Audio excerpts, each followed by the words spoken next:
নির্বাচনগুলো আছে ওই সেখানে আগামী যে নির্বাচন আছে সেখানে রাতে ভোট হতে পারে বা বিগত দিনে হয়েছিল না হলে চালু করে দেবো তা না।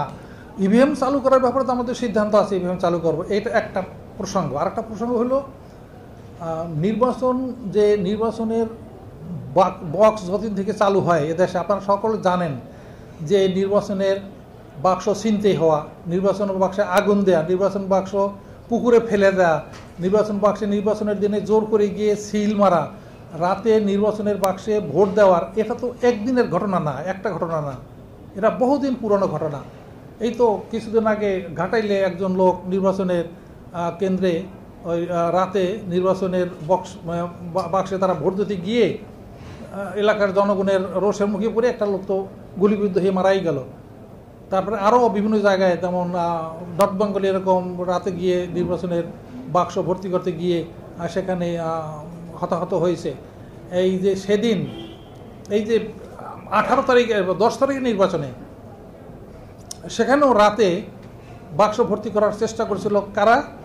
যাদের উপর আমরা নির্ভর করি, প্রিজাইডিং অফিসার, সহকারী প্রিজাইডিং অফিসার, পুলিশ অফিসার, তারা একত্র হয়ে তারা বাক্সে নির্বাচনের ব্যালট পেপার ভর্তির চেষ্টা করলো, পুলিশ তাদেরকে ধরে ফেললো। তেমনি হয়েছে রাজশাহীতে।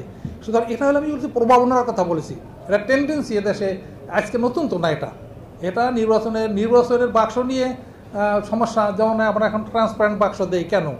কারণ আগে টিনের বাক্স ছিল, সেখানে নির্বাচন যে ওখানে ব্যালট পেপার আসে বা নেই সেটা দেখতে পেত না, সেটা পরিবর্তন করে আমরা দিলাম ট্রান্সপারেন্ট বাক্স। সুতরাং নির্বাচন বাক্সটা নিয়ে ঝামেলা আছে। তো সেটার থেকে এই ইভিএম চালু হলে অনেকগুলো সমস্যার সমাধান হবে।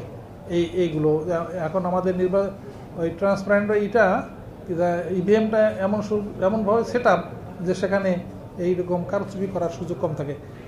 প্রেক্ষাপট সেটা বিশেষ সময়ের জন্য না এবং পরবর্তী সময়ে আশঙ্কার জন্য না, এটা গত সময়ের যে আমরা দেখেছি সেটার আলোকে এসে কথাগুলো বলা হয়েছিল, আর কিছু না। তো ঠিক আছে, ধন্যবাদ।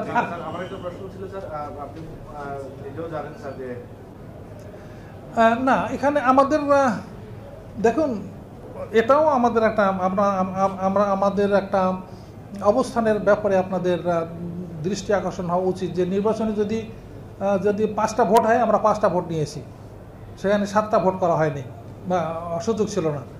তো ভোট দিতে যারা আসবেন তারা ভোট দিবেন, আর সেটার গ্রহণযোগ্যতা কতখানি না কতখানি এটা কিন্তু নির্বাচন কমিশন দেখার বিষয় না।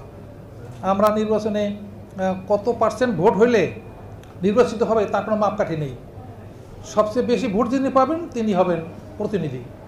সেটা % কত হবে না হবে সেটা নির্বাচন কমিশনের দেখার বিষয় নেই। রাজনৈতিক বিষয় সেটা তাদের হয়তো সিদ্ধান্তের বিষয় বা আলাপ আলোচনার বিষয় থাকতে পারে। আমাদের নির্বাচনে হলো যে নির্বাচনে যত সংখ্যক ভোটার যাবে ভোট দিতে, তত সংখ্যক ভোটার হবে, যোগ হবে, ভোটার হিসাবে গ্রহণ হবে। এগুলোই আমাদের বিষয়। ধন্যবাদ।